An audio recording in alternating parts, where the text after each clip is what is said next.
Thank you very much for the very generous introduction. And thank you for the previous session, because I think it frames very well what we're going to talk about. The kingdom, and it's very true what I said on that podcast, the kingdom represents probably for all of us in design, in creation, the most incredible challenge we've probably ever faced. Because what happens in Saudi Arabia and what has happened in Saudi Arabia and the transition in the kingdom is unprecedented in the history of, in recent global history. On my panel today, I have Kholoud from Ennismore, Harry from the Soudah Development Authority, and GianLuca from JT Design. Sorry, that slipped my mind. The way we want to do this, and I'll frame this really quickly, is we see the combinations of the destinations that have been created, that are being created and that have been created, as the catalyst of the universal Saudi, the universal perception of what is Saudi.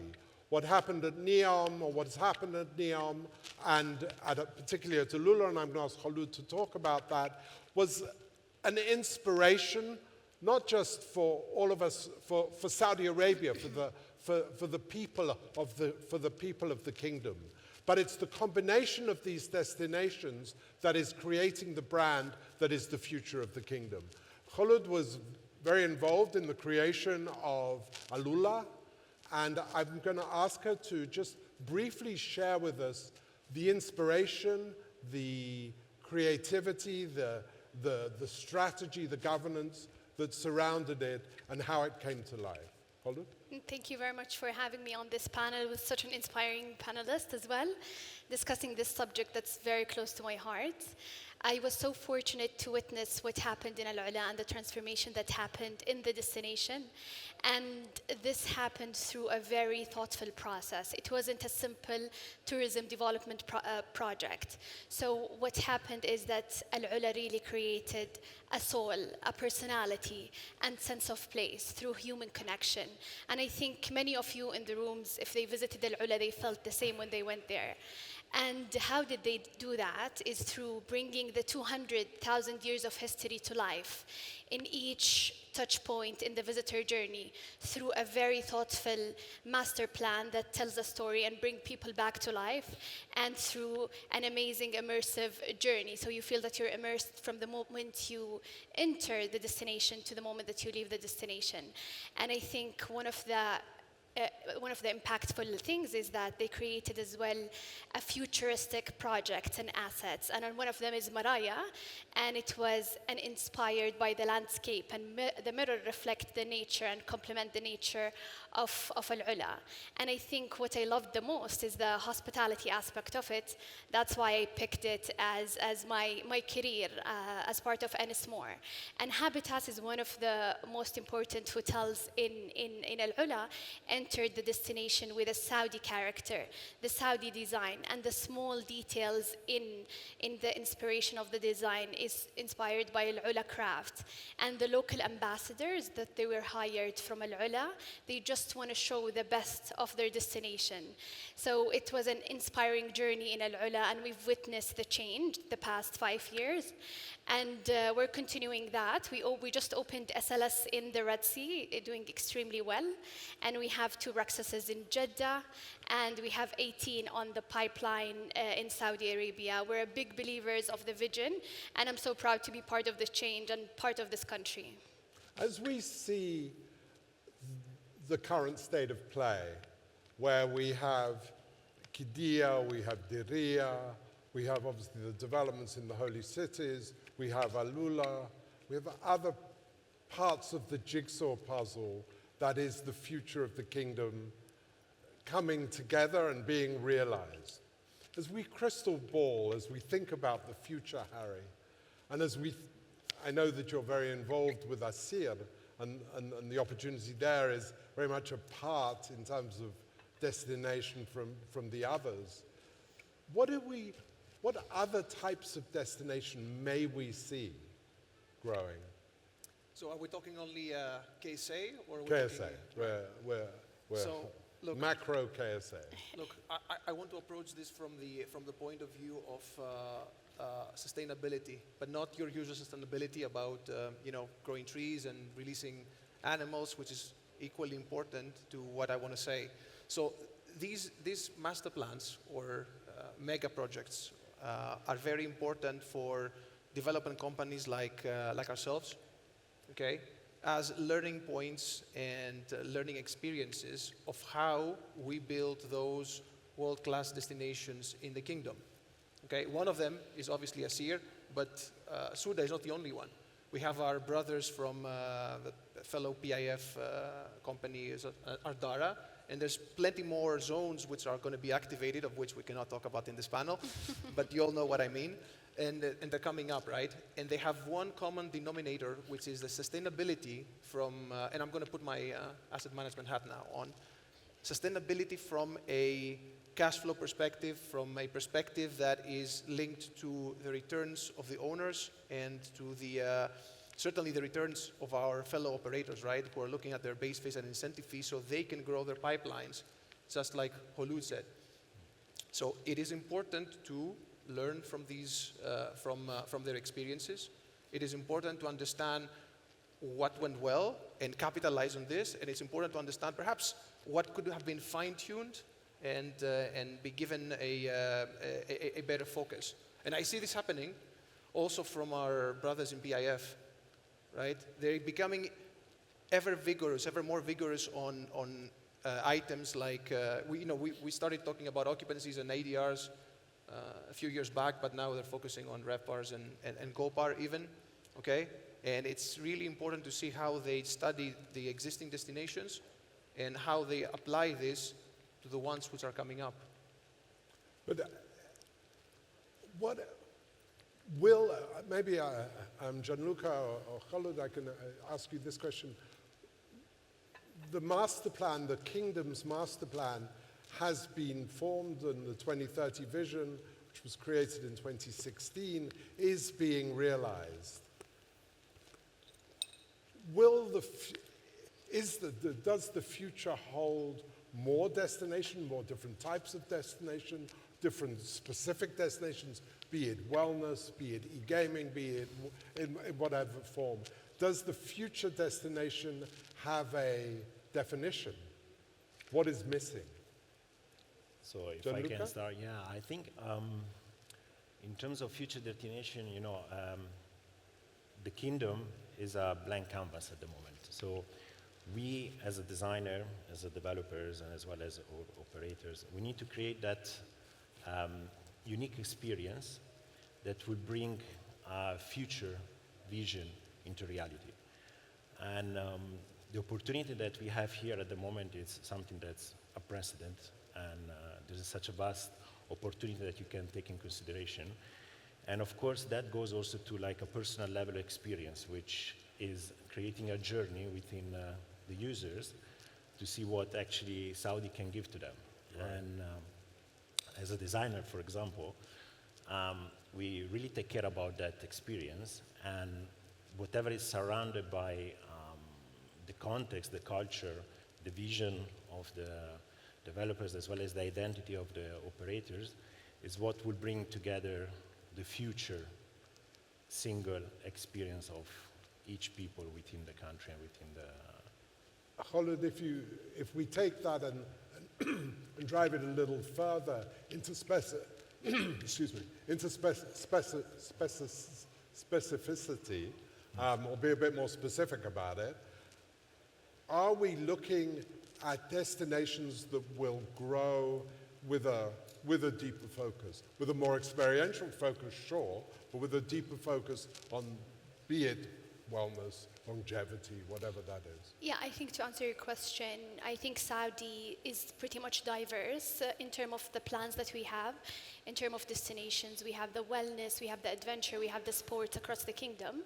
But from a master plan point of view and the focus, I think trends are changing extremely fast, and we can't predict trends in the future. I think what destinations should do is to create the right infrastructure and then adapt with the trends as they change. A couple of years ago, we see huge demand for concerts and music travel, and now we see wellness and longevity, and there is a demand. And I think it's changing with Gen Z, and it's going to keep changing. So I think the most important thing is just to make sure that we have the right data to ensure our destination is built the right way in a certain theme of focus. And yesterday we visited Gidea, where we went to the site and we see the construction with our colleagues here actually visiting. And then what was impressive is the master plan behind it. You are in one place and you can see the track, and you can see the stadium, and you can see everything in one master plan, and the water park, which was very impressive, honestly. And some of the assets is still operational, like the water park and Six Flags, and we can see huge demand, which was unexpected to see that demand in Gidea, which I think was very impressive. So David, if I can pitch in here as well. So Sorry? I think if I can pitch in here as well. So I think going back to your question, right? Soudah in similar destinations, the demand can materialize in various forms. Now, obviously, we can have MICE, just like in Davos, for example. But also we can tap into wellness. And when I say wellness, because wellness has been done to the death, right? Wellness is a concept that we've been talking about, evolved from spa into the wellness, but has been around for years. But wellness can be taken into a more focused and niche, perhaps, aspect.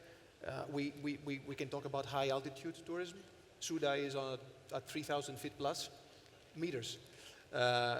I do believe it's the highest peak in Saudi. I think it is. Yeah. Yeah. So athletes can have something to look for when they're doing their high altitude training. And then you have non-invasive wellness tourism, okay, which is another form of that aspect. And you have rehabilitation wellness, which again, putting my asset management hat on, about elongating the length of stay, which is all about creating revenues. When you have somebody that needs to rehabilitate from minor, right? Because we're not creating hospitals and such. So when somebody wants to recover from a minor injury, so you have a rehabilitation program that can take up to 4 weeks. That's an immense length of stay, which translates obviously into cash flows and revenues. And you know what? Their relatives are going to come and meet him, and meet her, or meet him, and they have to stay somewhere as well. So that's additional, guests for your hotels and such. I agree with you. Harry, I totally agree with you. But I think that what's fascinating and where we are right now on the map is we have a 14, 15-year plan that was created in 2016. We're 10 years into the plan, and the destinations that we see emerging are phenomenal. At the same time, there's a shift in investment, and this, I'm sure, speaks to our audience. There's a shift in investment from the government, from the public sector to the private sector. This is a more complex question. In terms of brand Saudi Arabia and the evolution of private sector investment, what impact, maybe GianLuca, if you can take this in the first part, what impact has the first 10 years had on the perception of the kingdom of brand Saudi, and what is the impact of the shift from public to private on destination and on the future perception of the kingdom? It's really important. I think that what we've been facing and what we've been experiencing the last few years in Saudi, they really put, with those mega project, master plan and all of that, they put Saudi on the map. And that, I think, in terms of public awareness and understanding how to face the world in terms of tourism and hospitality was really important. Now that shift is becoming more towards like the experiences, I guess, instead of just purely show what hospitality can offer here in Saudi. So the focus from like a more mass and brighter vision to like a more specific and tailored experience. And I think this is where I think you could see that shift in the private sector of being able to rethinking about how really to elevate that within giving that opportunity of the single experience within the hospitality sector and the food tourism. Kholoud? I do think the government role is very important, and the private sector for sure. And I think from a government point of view, and I was part of the government before, it's nice to have an identity and one vision. And I think this is what I like about the strategy of KSA. They have a clear vision and guidelines, and they're now enabling the private sector to come and invest from a hospitality and tourism point of view. And I believe this the strategy control or the vision control need to continue, because this will make the difference, and this will make the identity of each and every city in Saudi Arabia. So I think private and public sector relationship is very important. And we have a great example. We work with the Tourism Development Fund and Al-Rajhi Capital. So they're representing the government, and we're the private sector sourcing new lifestyle hotels within the kingdom. And this is one of the best examples that the private sector and the tourism and the government sector work as a one team to give and expand the hospitality and tourism aspects across the kingdom. So this is something that... Harry, you've been here some years. I think. What's your... So it's... So when I've been here for 2 years now in the kingdom in Soudah, and I think one of the questions that I asked during my interview, and I know this is a little bit of a sensitive subject, but we should keep our guests and audience entertained a bit, right? So one of the questions that I asked during my interview was, is the project fully funded? Which I'm sure that many of you have asked, or in one way or another, right? Depending on which side of the table you are sitting. So, and the answer was yes. Okay, of course there's money, there's, PIF is backing up everything, and, no worries. And that was good enough back then. But and that answer was given to people that came to the kingdom in other DevCos and PIF, Mega or Master or Giga projects before me. Things have evolved a little bit since then. It's not exactly the same. The government has become a little bit more careful on how they spend their money. And that's a good thing, by the way. Yeah. That's not a bad thing. And hence the need has arisen for the private sector to join the party, if I may say so, and pitch with their investment contributions, whether it's a joint venture or another form of investment. The ask is now prominent, okay? And I have to confess that I missed the morning session about investment because I was getting ready for this panel. So I have to go and pick up the pace with the fellow investors and see what we can do to elevate Soudah on the existing funds and capex that we have, and take it a step further with private investment. So yes, that's the evolution that I personally see. Yeah, I mean, I did this yesterday. I mean, even though I'm supposed to be asking the questions, I also have an opinion, inevitably.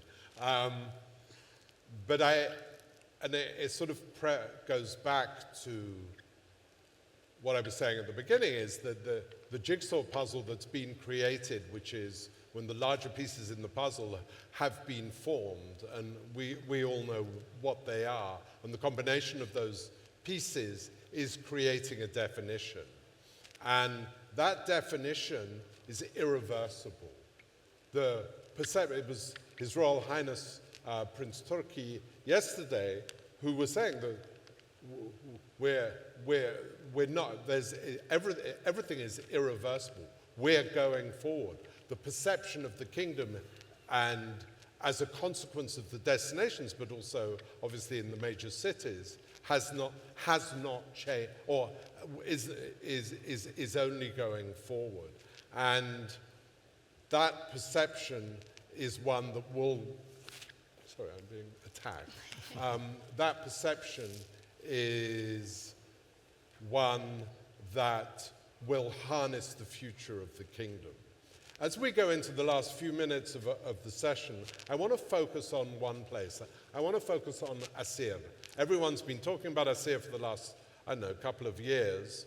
And Harry obviously is working closely with the Soudah Development Authority. But Asir represents a new destination, a completely new destination, which will add another significant piece to the puzzle. What challenges are there right now in terms of the development of the destination? So that's a great question, David. So I've been following the project now for a little bit more than 2 years, and I've seen, the efforts of the public sector, the private sector. His Royal Highness Prince Turki, for example, he's deeply devoted and invested in the region. Not only for Soudah, like I said, there's other DevCos that are activating in the region. Some of them that we can talk about, and some of them we can't yet. The region is not new to to our guests. It is new to international clientele, but certainly it has been, a point where Saudi nationals have gathered to enjoy the nature, which I'm telling you, if you haven't been there, you will not believe it. I come from Greece, and I was impressed when I went up on the mountain for the first time, seeing, the buzzing sounds and everything. But there are definitely things that can improve and are improving. Like take, for example, the transformation of the airport. I believe, is it Farnek that's doing it? Foster. Right. Partner. Foster. The design. So, the king was extremely happy about the inauguration of the design and the approval of the design, which is going to take place and transform completely the airport in the next 5 years. 3+ terminals ready to to welcome the local guests and the GCC, local guests, GCC, and international guests, right? Because there's definitely a guest mix that we are focusing on with international clientele. It's never going to be the majority, of course, but it will be substantial, more substantial than it is now. Then you have the infrastructure. You can go all the way to the center of Abha, or all the way to the mountain where our project is if you don't widen the roads, if you don't remodel a little bit what's on the left and what's on the right. Right now, we don't have much luxury. I mean, we don't even have, almost any luxury properties on the mountain. Our friends. Do you think it should be driven? Let me interrupt you there a second. Should the destination be driven by higher-end product? Because obviously there is certainly talk of a lot of higher-end product coming in. It's a good question, David. Yes and no. So right now, the most prominent hotel that can come up to my mind is actually Hotel Apartments, Resis. It's from our fellow operator Ascot. It's the Citadines, right? It's a hotel apartment, and that's pretty much it. There are other hotels from non-branded, but there is a definite lack of five-star plus, and naturally some more economic-friendly, wallet-friendly options. For instance, our master plan does not include only 5-star, I'll put it in the STR equivalent. I have some STR people in the crowd. So it's not only about luxury and luxury plus. We have some upscale, we have a couple of upscale properties, and we're looking to diversify what the wallet of our guest can buy, what's their spending power. Definitely, and without doubts, the master plan of Soudah is focused on luxury and high-end luxury. But within that mix, we want to diversify to capture as much as clientele as possible. And there's, because we're running really short of time. GianLuca, in terms of Asir, and you are obviously a complete expert in experiential design, how much will the experiential design, the human experience in Asir drive the perception of the destination?